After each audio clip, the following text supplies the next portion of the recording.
Welcome to Magical Storybook English Nanny Bedtime Stories, a collection of children's stories from around the world. The Little Mermaid. Far out in the ocean, where the water is as blue as cornflowers and as clear as glass, there is a place that is as deep as 100 church steeples. And it is there that the sea folk live, in a world that is filled with the most marvellous trees and flowers that move in the water as though they were animals. All kinds of fish dart back and forth among the branches, just as birds flit through the trees here on the land. It is also the place where the palace of the Sea King sits, formed from coral and clearest amber. The roof is made of mussel shells, which open and close with the tide. It's a wonderful place. The Sea King is a widower, and his elderly mother keeps the palace for him. She is a clever woman and very proud of her noble birth. She always wears 12 oysters on her tail, while the other ladies of the court are only allowed to wear 6. She is very fond of her granddaughters, the little sea princesses. They were all lovely, but the youngest was the most lovely of all. Her skin was soft as a rose petal, and her eyes were as blue as the sea. Like all the other sea princesses, she had no feet. Instead, her body ended in a wonderful fishtail. She was a mermaid, and this is her story. The youngest mermaid princess was a very quiet child and full of dreams. She loved hearing her grandmother's stories of the human world above them, and the tales of ships, cities, people and animals thrilled her, and she would ask to hear these stories again and again. She would try to imagine all the wonderful fragrances that the land flowers had, for those at the bottom of the sea had no scent. "When you are 15, said her grandmother one day, you will be allowed to rise up out of the ocean by moonlight and watch the great ships sailing by. You will see the woods, the mountains, and the towns too." But the young mermaid had many years to wait until her 15th birthday, and so each night she would instead stand by her open window and look up through the dark blue water towards the moonlight. Eventually the young princess's 15th birthday arrived. She said goodbye to her father and grandmother and swam towards the surface of the water. The little mermaid was excited to breathe the fresh air for the first time. She looked around her. The water was calm and there was a great 3-masted ship nearby. She could hear music and singing coming from the ship, and she watched as the sailors lit hundreds of brightly coloured lanterns that were hanging above them. She swam up to a cabin window and peeked inside. There was a crowd of brilliantly dressed people dancing. One of them was a very handsome young prince with dark eyes. It was his 16th birthday and he was having a party.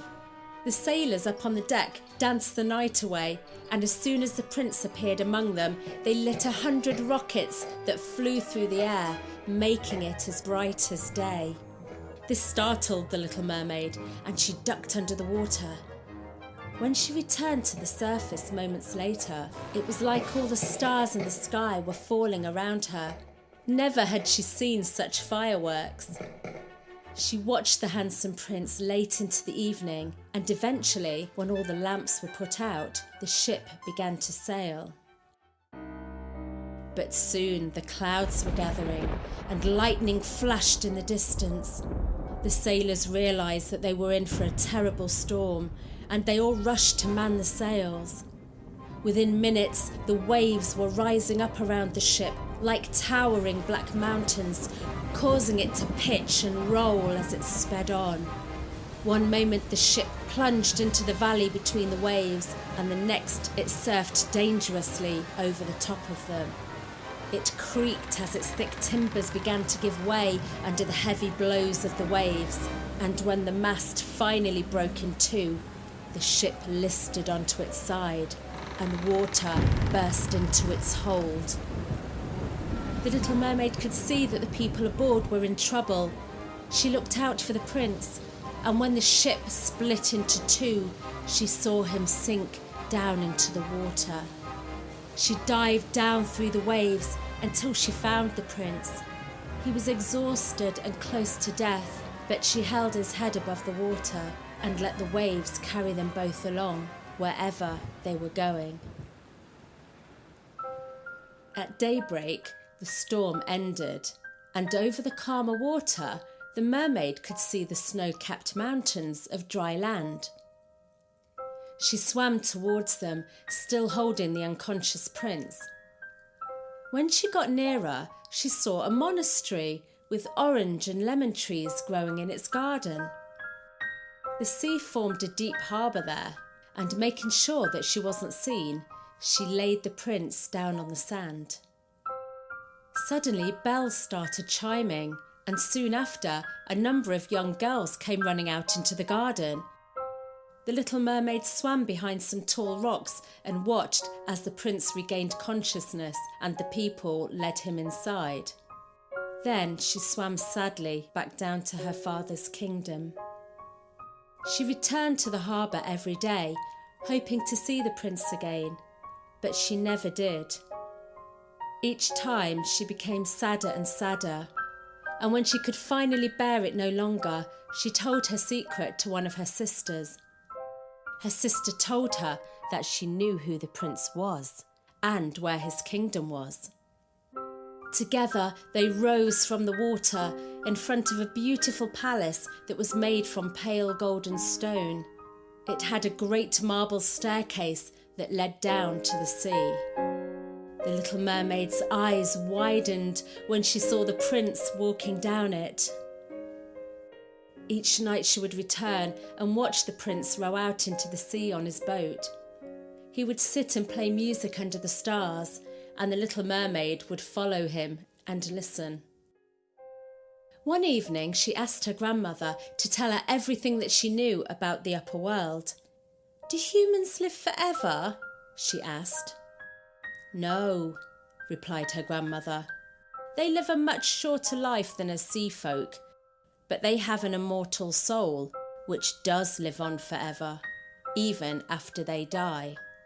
It rises up through the air and makes its way to a beautiful place that we sea folk will never see. We don't have an immortal soul, but we do live for 300 years. "I would gladly give up one of my 300 years, sighed the little mermaid, "if I could be a human being for just one day and gain an immortal soul to take me on to that heavenly realm." "The only way that you can get a soul," said her grandmother, "is if a human being loves you so much that his heart joins with yours and makes them one. Then his soul would dwell in your body too." The little mermaid smiled. Maybe the prince would love her this much. But then her grandmother continued, "However, the thing that makes you so beautiful, your tail, would be considered a strange thing indeed to a human. They have two awkward props, which they call legs. That is what they find beauty in. They would find your tail very ugly." The little mermaid sighed and looked unhappily at her fishtail. She decided to visit the sea witch, who she had always been so afraid of. "Perhaps she'll be able to help me," she thought. She swam to an area of the ocean that she had never been to before, and saw huge whirlpools which were like roaring mill wheels. They were snatching everything within their reach and dragging it down to the bottom of the sea. The little mermaid knew that she had to swim through the whirlpools to reach the sea witch's waters. Her heart thumped with fear, and she nearly turned back, but then she remembered the prince and the souls that the humans have, and she summoned enough courage to go on. Eventually, she came across a large muddy clearing in the forest. There stood a house made from the bones of shipwrecked men, and outside it sat the sea witch. "I know exactly what you want," said the witch. "You want to get rid of your fishtail and have 2 props instead. It's very foolish of you, but you shall have your way. But be warned, it will bring you grief, my proud princess." The witch continued, "I'll prepare you a potion, and before sunrise tomorrow you must swim to the shore and seat yourself on dry land, then drink it. Then your tail will divide and shrink until it becomes what the humans call a pair of legs. But it will hurt, and every step you take will feel as if you are treading on knife blades. Are you willing to suffer all of this?" "Yes," said the little mermaid, shaking, but still thinking of the prince. "Remember," added the witch, "once you have taken human form, you can never come back through the waters to your father and sisters. You can never be a mermaid again. And if the prince chooses to marry another, the day after the wedding, when the sun rises, you will die and become nothing more than foam floating on the surface of the ocean." The little mermaid turned pale, but she said that she would take the risk. The sea witch hung her cauldron over the flames and began brewing. When the potion was ready, she poured it into a bottle, and the little mermaid went to take it. But before the witch would hand it over, she said, "First, you must pay me. But I don't want money. I want the most valuable thing that you own, your voice." And then she cackled loudly. The little mermaid was horrified. "My voice?" she cried. "But if you take my voice, how can I talk to the prince?" "You will still have your pretty eyes and your grace," said the witch. "With these you can still win the heart of the prince." The mermaid nodded, and with a swish of her hand, the sea witch took her voice.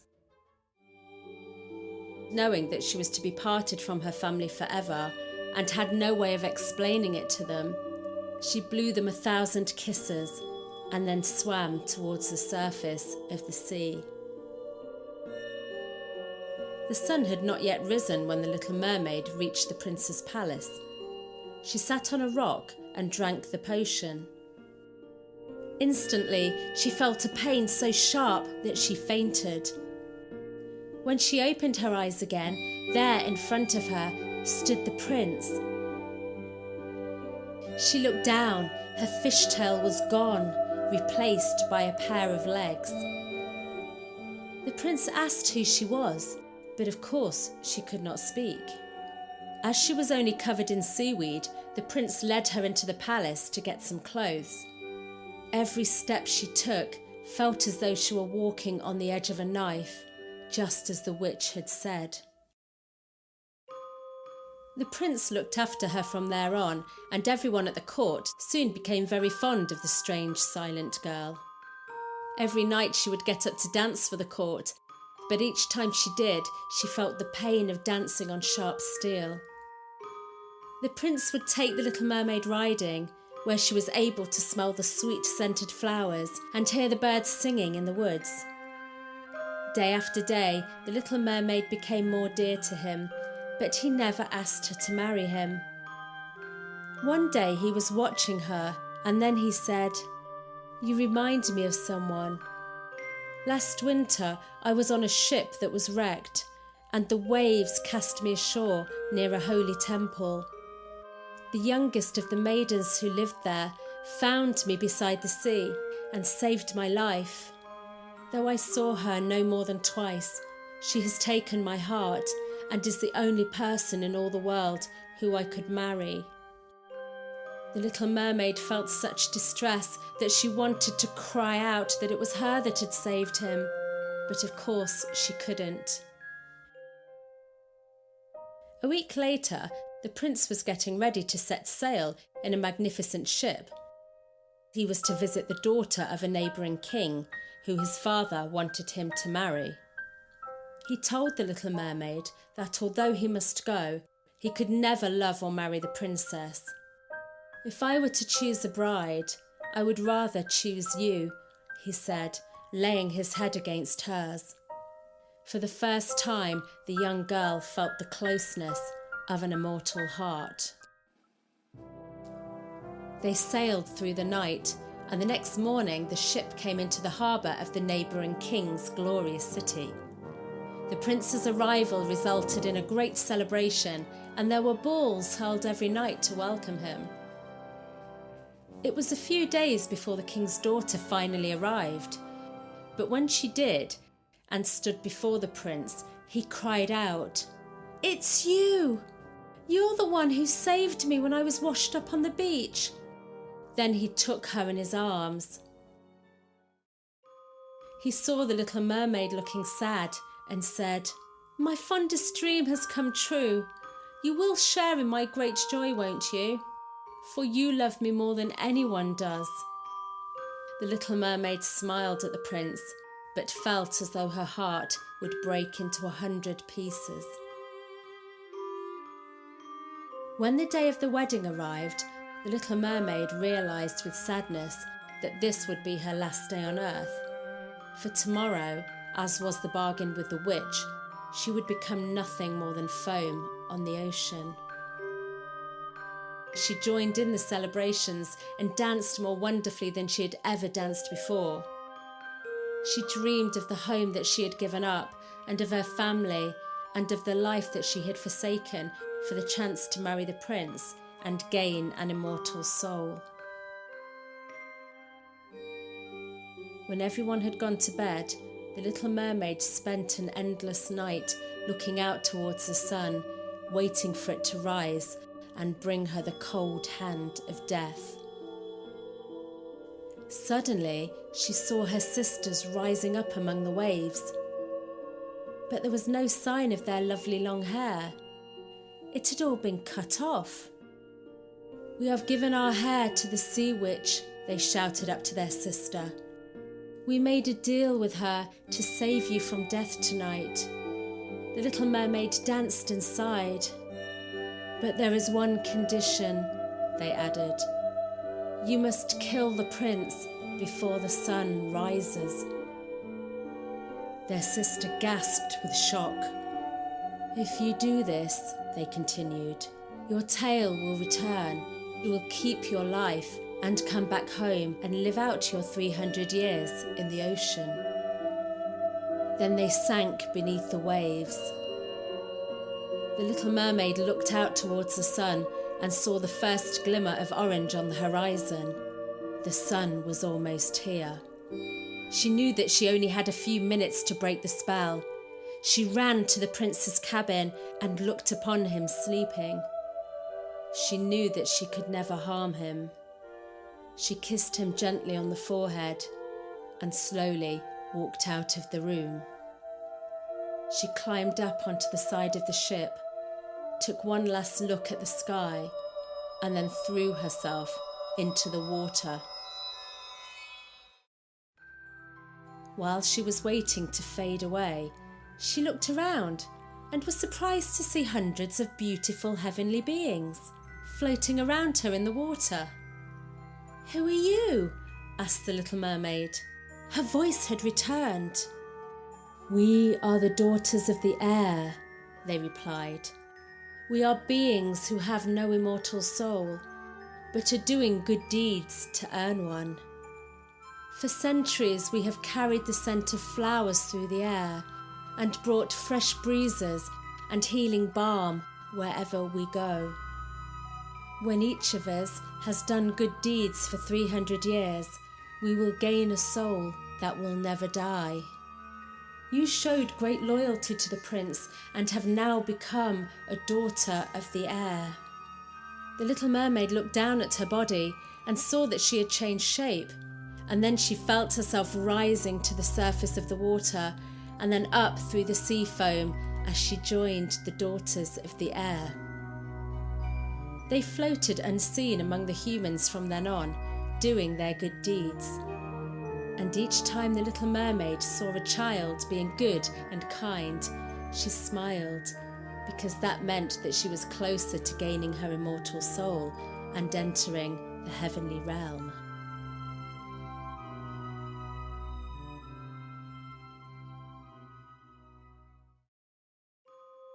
And you can find more magical Storybook English Nanny bedtime stories at our website www.magical-storybook.com. The link is in the details.